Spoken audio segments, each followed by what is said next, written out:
अस्सलामुअलैकुम। 10 स्पोर्ट्स की पेशकश बीन काउंटर्स एनालाइजिंग क्रिकेट में टोरंटो से मैं हूं आपका होस्ट तनवीर अब्बास और हमेशा की तरह ह्यूस्टन से हमें ज्वाइन कर रहे हैं नादिर विरानी। अस्सलाम वालेकुम नादिर। वालेकुम सलाम तनवीर, क्या हाल है आपके? अल्लाह का शुक्र, बिल्कुल ठीक ठाक नादिर। आज तो भाई बहुत ही धमाका केस खबरों का दिन था सारा दिन। बिल्कुल, और काफी हद तक खुशी की खबरें मिल रही थी। एक तो कम से कम हमारे लिए तो बड़ी खुशी की खबर थी कि क्योंकि फाइनली टीम मैनेजमेंट जो है वो चली गई और हमारी कुछ तो दुआएं कबूल हुई, इसका मतलब। I know, I think we have discussed this in almost every show, this thing भाई इनको तो जाना है। So बिल्कुल, finally शुक्र अल्हम्दुलिल्लाह एक और मरहला इनको बहुत पहले जाने की जरूरत थी। बिल्कुल But as we said a couple of shows ago कि it's never too late. बिल्कुल।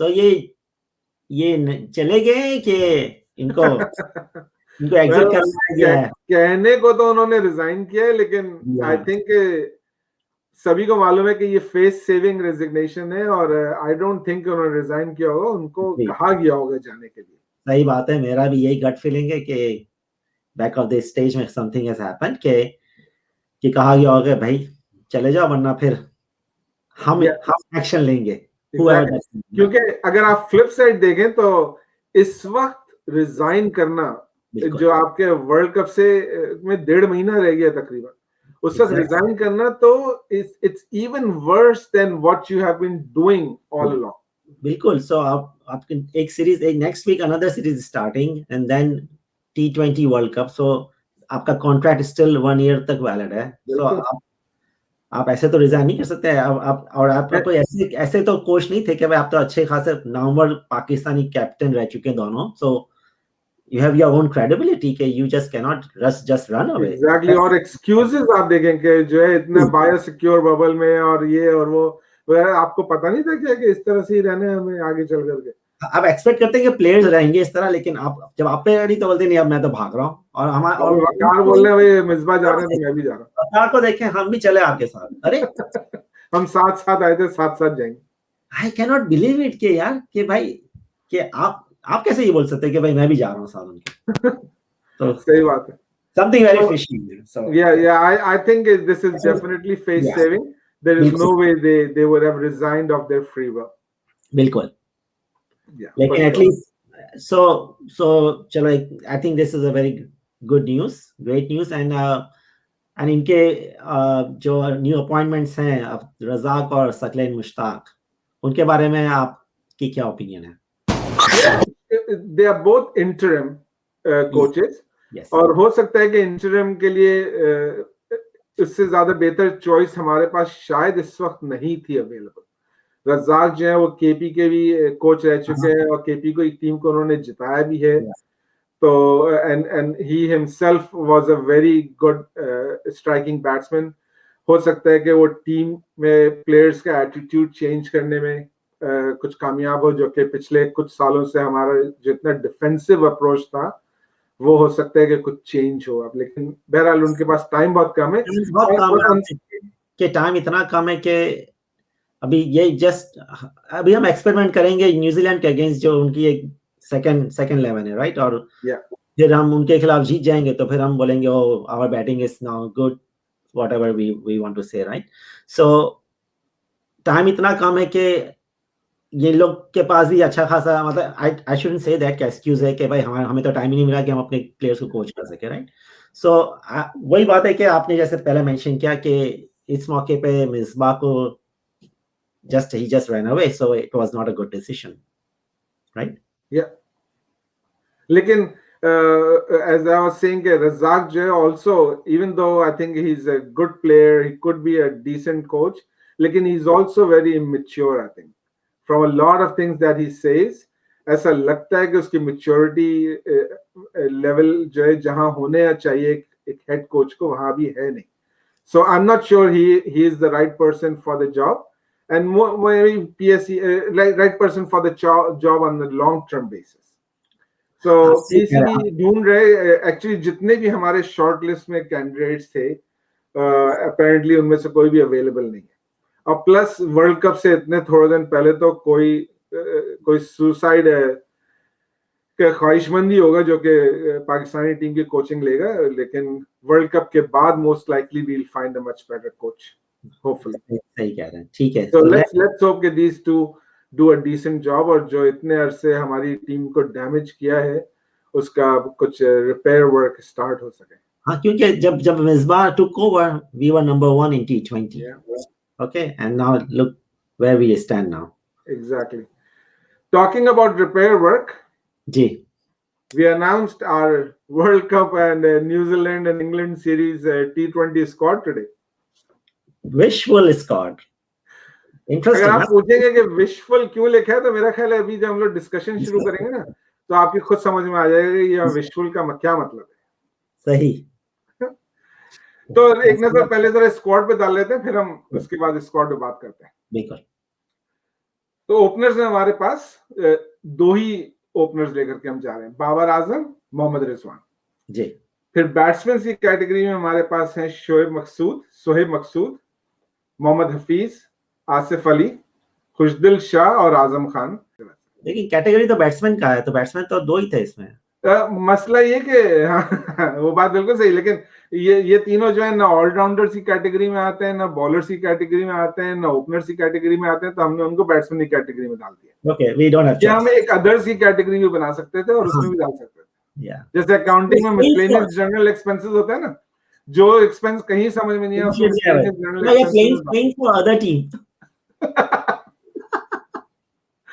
तो एनीवे, मूविंग ऑन, ऑलराउंडर्स में हमारे पास है शादाब खान, इमाद वसीम, मोहम्मद नवाज और मोहम्मद वसीम।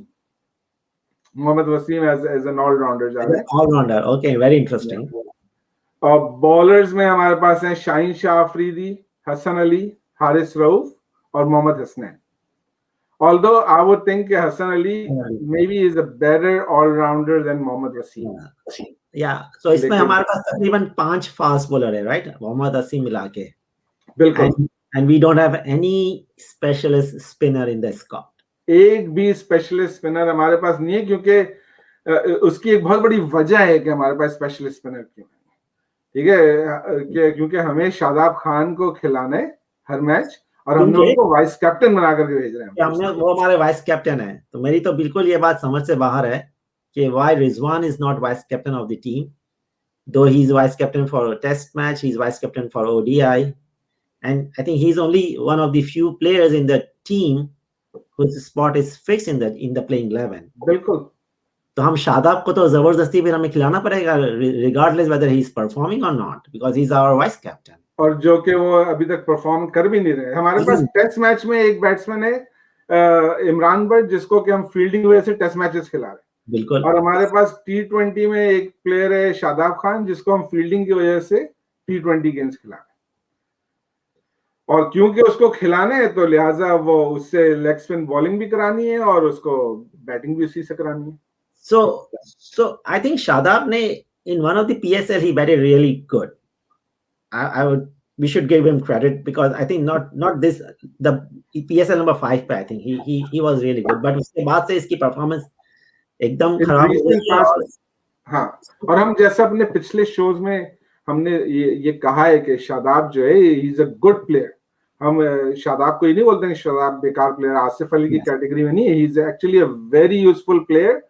और लेकिन उसका प्रॉब्लम ये है कि उसने अपनी बॉलिंग से ज्यादा अपनी बैटिंग पे जो है वो तवज्जो देनी शुरू करी, और जब से उसने अपनी बैटिंग को स्ट्रॉन्ग करने की कोशिश कर रहा है, वो अपनी बॉलिंग से भी गया और वो अपनी बैटिंग में भी नहीं आ पा रहा। तो मसला क्या है तनवीर भाई कि we are playing world cup in UAE विकेटों पे, जिसको हम सेकंड होम कहते हैं।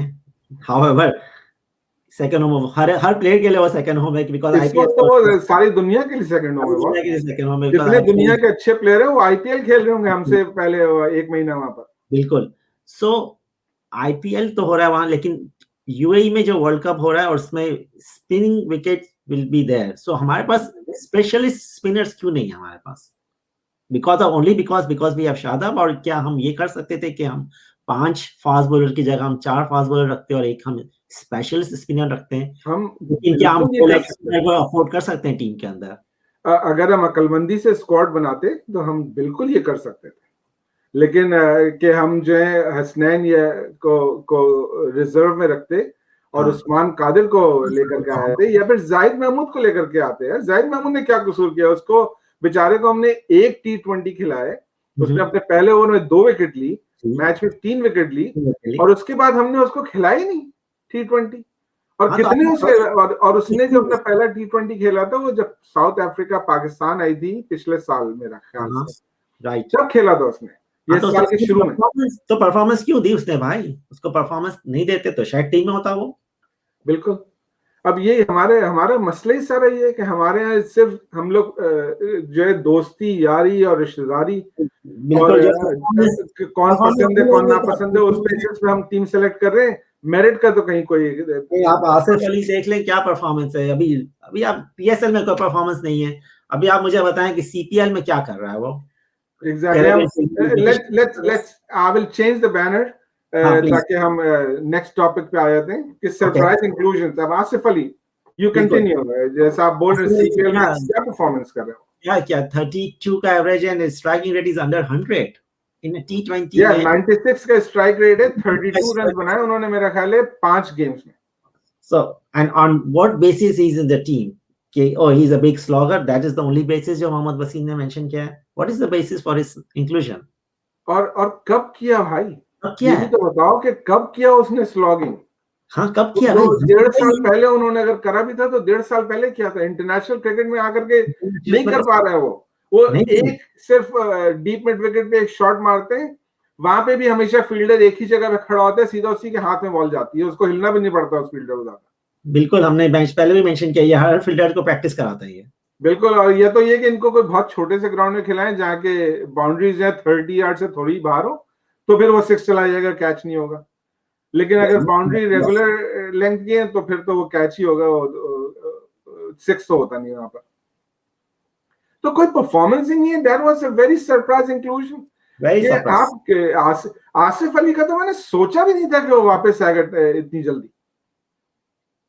आप फखर को निकाल, आपने फखर को बाहर किया हुआ और आसिफ को इन किया हुआ है, मैं ही तो समझ। और आपके पास आपने सिर्फ कहा ना 2 ओपनर्स है राइट टीम में। बिल्कुल, आपके पास तीसरा ओपनर तो रिजर्व ही नहीं है। मैं नहीं कहता हूँ कि आप शर्जील को ले, आपने तीसरा ओपनर तो रखना है, और आपके लिए फखर जमान से बेहतर ऑप्शन कोई नहीं था कि अगर आप मिडिल में पांचवें में भी आप उसको खिलाते हैं और एज अ बैकअप ओपनर भी रहता इन केस अगर god forbid something happens to Rizwan और बाबर। बिल्कुल। अगर बैटिंग ऑर्डर चेंज करना हो तो, क्योंकि हम रो रहे हैं middle order, I think we are going to discuss on the batting too, लेकिन हम जब रो रहे हैं कि हमारा मिडिल ऑर्डर परफॉर्म नहीं कर रहा है, तो then you should have somebody as Fakhar in the middle order rather than Asif Ali, जो ही डजंट थिंक। नहीं, एब्सोल्युटली। हम उस पे तो मिडिल ऑर्डर पे अभी थोड़ी देर में डिस्कशन करते हैं। फिलहाल हम जो हमारे सरप्राइज इंक्लूजन्स और ओमिशंस हैं हम उनको ब्रीफली डिस्कस कर लें, क्योंकि बहुत सारे लोग ये स्पेकुलेट कर रहे थे कि Shoaib Malik will come back. Yeah, I think will come back. In the show too. We discuss in the show too.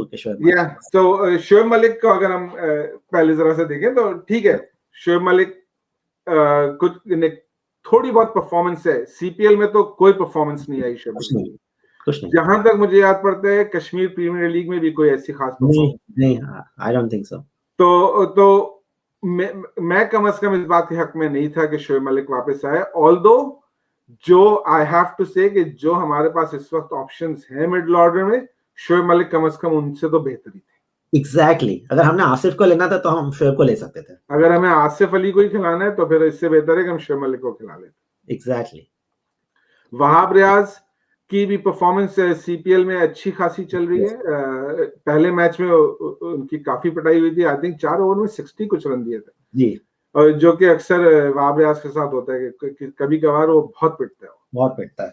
लेकिन उसको भी हम शायद इसलिए इग्नोर कर सकते हैं कि बॉलिंग लाइनअप हमारी रीजनेबली ठीक ठाक है, कम से कम फास्ट बॉलर्स हाँ। कि हमारे पास शाहीन शाह अफरीदी भी है, हमारे पास हसन अली भी है, मोहम्मद वसीम भी है, हसनैन ठीक है। वहाब रियाज की शायद जगह बनती थी मोहम्मद आमिर ठीक है, रिटायरमेंट हो चुके हैं। हाँ। सब है, लेकिन उनकी रिटायरमेंट कंडीशनल थी इस बात पे कि जब तक ये टीम मैनेजमेंट है मिसबा और वकार की, तब तक तो वो नहीं खेलेंगे। और अपेरेंटली मैंने ये सुना है कि आज उन्होंने अपनी रिटायरमेंट वापस भी ले ली। नहीं, आपने सही सुना है। it was in the news. Okay. तो लेकिन ये कि अगर उन्होंने रिटायरमेंट वापस ले लिया तब उनकी वापसी का रूट क्या बनेगा, क्योंकि डोमेस्टिक की जो टीम्स हैं वो तो अनाउंस हो चुकी हैं सीजन के लिए, तो अब उनमें मोहम्मद आमिर किसी टीम में शामिल हो सकेंगे या नहीं हो सकेंगे, we have to wait and see.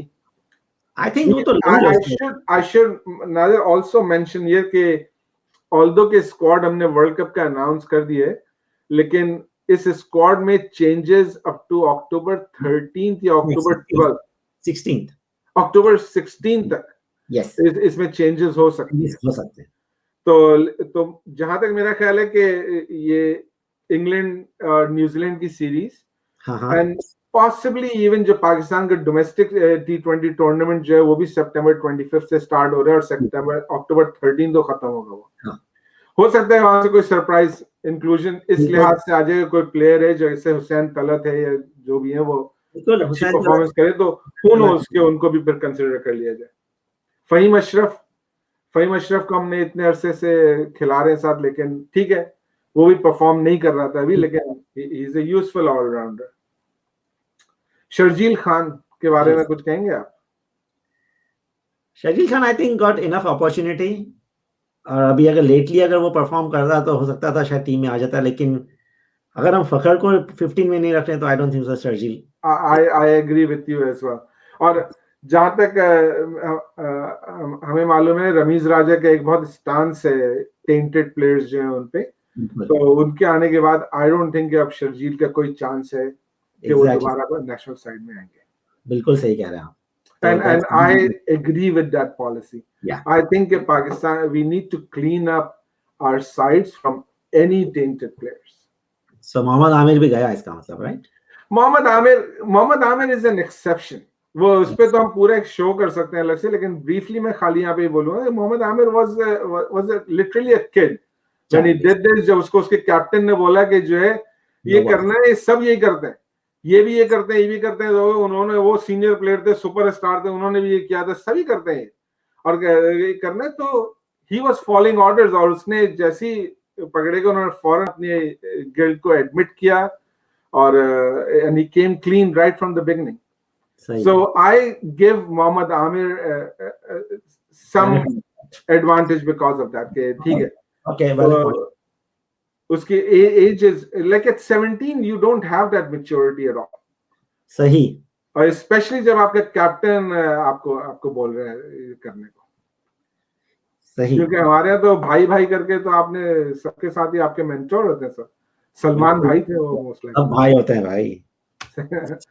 So anyway, सो बहरहाल ये हमारे स्क्वाड है। अब इस स्क्वाड का हम अपने नेक्स्ट जो हमारा सेगमेंट है कि इस स्क्वाड में 4 बैट्समैन है खाली। बिल्कुल। बाबर रिजवान, शोएब मकसूद और मोहम्मद हफीज 4 बैट्समैन आपके पास। Then we don't have a batsman. फिर हमारे पास कोई बैट्समैन नहीं। हमारे पास 5 से 8 तक कौन बैटिंग करेगा? क्योंकि अगर हम आसिफ अली, खुशदिल शाह, आजम खान, इनमें से कोई भी 5-6 नंबर का बैट्समैन नहीं।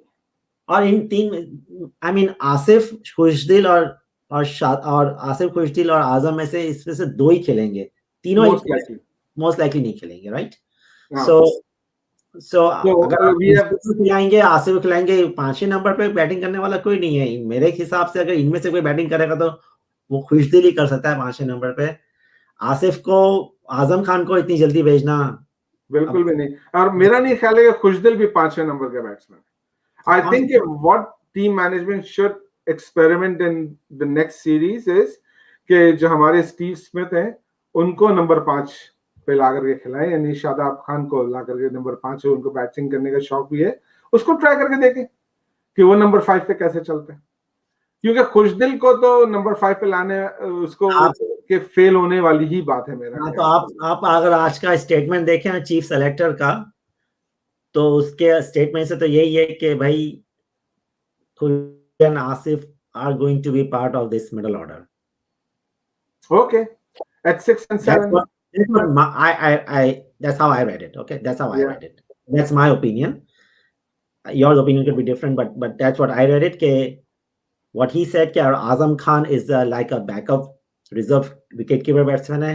Maybe अगर आसिफ और खुशदिल में से कोई नहीं चल सका तो he may come in the middle order as number 6 batsman. But Shadab probably मेरे हिसाब से will be 7th and then Imad and then Hassan Ali and so most likely Nadir most likely होने यही जा रहा है. लेकिन I don't think that is the right strategy. मेरा ओपिनियन हो तो मैं कभी भी आजम खान को आसिफ अली को आजम खान से पहले नहीं खिला. हमेशा Azam Khan will should play instead of Asif Ali. And I'm not saying कि आजम खान, मैं ये नहीं कह रहा हूँ कि Azam Khan is a very good choice in this squad. नहीं, आजम खान भी कोई अच्छी choice नहीं है हमारे स्क्वाड के लिए. He is too premature. हम उसको ला करके खिला करके अभी और फिर हम भूल जाएंगे. हो सकता है कि वो उनके सोर्स बहुत बड़ी है तो उनको भूले नहीं हम, जैसे हम बाकी प्लेयर्स को भूल जाते हैं. ऑलमोस्ट हैदर अली को तो हम ऑलमोस्ट भूल ही चुके हैं और वो एक अलग बात है. Hyder Ali got enough opportunity, he didn't capitalize. And लेकिन एग्जैक्ट हुआ क्या था कि उसको भी हम बहुत प्रीमेच्योरली लेकर के आए थे. ये नेक्स्ट सुपरस्टार है, ये नेक्स्ट बाबर आजम है पाकिस्तान का. और उसको हमने मल्टीपल पोजीशन पे बैटिंग कराई. हमने उसको एक फिक्स स्पॉट नहीं दिया कि भाई तुझे यहाँ बैटिंग करना है, तू कर, खुल के खेल. हमने इसको हर जगह उसको अभी इंटरनेशनल क्रिकेट में लाना ही नहीं था. उसको अभी अपने डोमेस्टिक ही खेलना था 1-2 साल, फिर लेकर कच्चे तोड़ के खाने की कोशिश कर रहे हैं हम लोग. देखो आजम खान तो फिर भी काफी लीग खेल रहा है. He is getting experience at the international level with the international players. Azam Khan Nazir, हमने उसका आजम खान का नाम ही 2 साल पहले सुना है यार. हाँ, लेकिन आप 2 साल से में हमने पहली दफा नाम सुना आजम खान का. अब वो 2 साल से तो लीग तो खेल ही रहा है. वो लास्ट ईयर तो ठीक है खेल रहा है, लेकिन अभी उसको बहुत खेलना है. ये लीग खेलने से कुछ नहीं है, तो उसको डोमेस्टिक खेलना है पाकिस्तान में भी.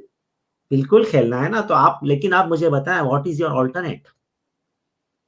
यार अल्टरनेट हमारे पास, हाँ ठीक है, हमारे पास कमी है.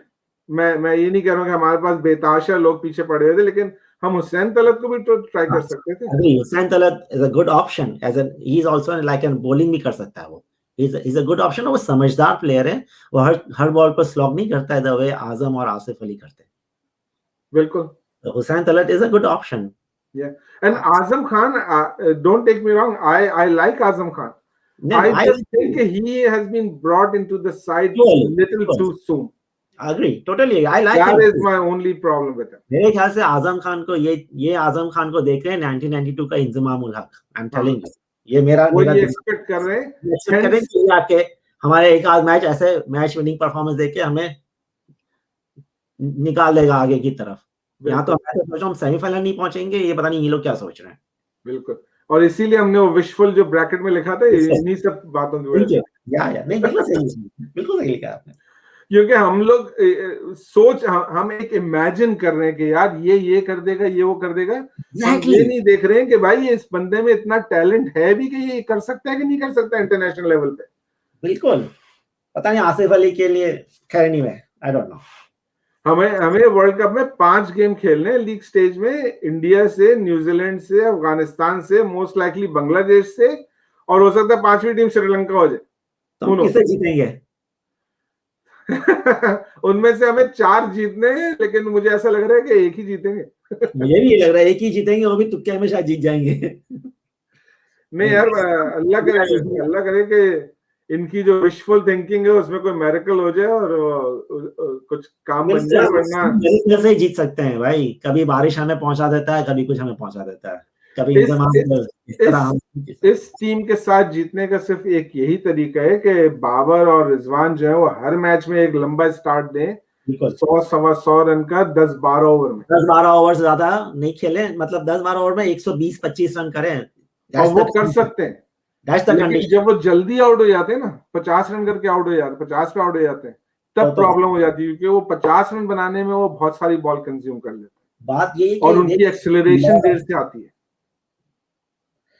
मसला ये है कि हमारे मिडिल ऑर्डर को हम ऑलवेज ब्लेम करते हैं, लेकिन हम मिडिल ऑर्डर को करते हैं, हम ये नहीं देख रहे हैं कि उनको somebody needs to do that analysis कि हमारे मिडिल ऑर्डर को how many balls they utilize and they play as compared to the percentage of balls the openers play.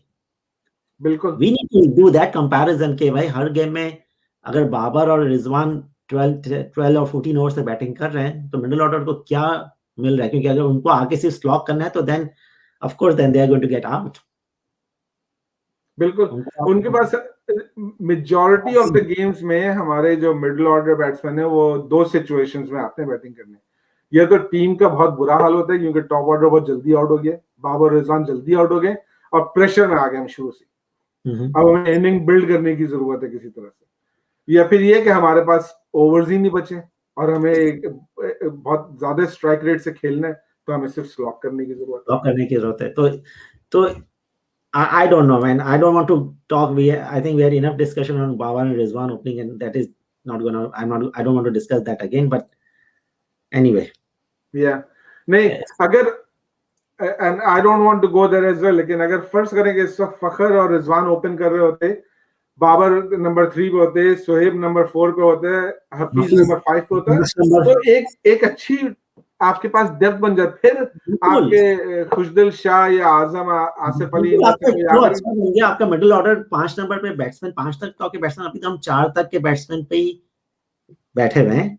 हमें नहीं पता कि अगर ओपनर अगर if we lose one of the opener due to some injury something, क्या सोएब मकसूद open करेगा तो then क्या होगा फिर? तो फिर क्या we have only 3 players, 3 batsman with 3 batsman we are going to play the game. लगता तो ऐसे ही। So there is no.